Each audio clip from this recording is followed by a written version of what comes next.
வினோதா நம்ம ரெண்டு பேரும் ஒரு டான்ஸ் ஆடலாமா? எப்படிங்க? எப்படின்னா டான்ஸ்னா எப்படி ஆடுவாங்க? நீங்க எப்படி ஆடுவீங்கன்னு நான் சொல்லிட்டேன். நானே இப்படி ஸ்டைலா இப்படி ஆடுவேன். நீங்க இப்படி ஏதோ சொல்லுங்க. அப்படிலாம் ஆட மாட்டேன். நான் ஆடுறது நான் கூட ஸ்டைலா இப்படி ஆடுறேன். இப்படி ஆடுவீங்க. இந்த ஆட்டத்துக்கு நான் வேற கூட வரணுமா? போ. என் டான்ஸ் போடா. என்ன ஏதோ சொன்ன மாதிரி இருந்தது. இல்லைங்க. போயிட்டு வரேன்னு சொன்னியா? ஏதோ போடான்னு காதுல விழுந்தது. அப்படிலாம் இல்ல. போயிட்டு வரேன்றதுக்கு போடான்றதுக்கு அது இருக்காதா? அப்ப எங்காத விட்டா இப்படி கேட்டீங்களே. ஆமா கரெக்டு தாங்க வினோதாங்க. யாரு எனக்கு? யாரு எனக்கு சொன்னாதானே தெரியும். என்னோட தெய்வங்க நீங்க. ஆமாங்க. போய் அப்படி சொல்லுவேன். போடான்னு சொல்லுவேன். ஆமாங்க. நான் பாத்துருக்கிறேன். உங்களை போய் அப்படி சொல்லுவேன். நான் எட்டி பாத்துருக்கிறேன். போடா டே.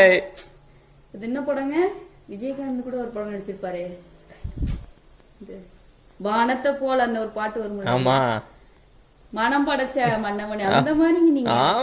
உங்களை போய் இப்படி சொல்லுவேன். நாங்க நீங்க ஏதாவது விட்டு போட்டு சொல்லவே இல்லைங்க.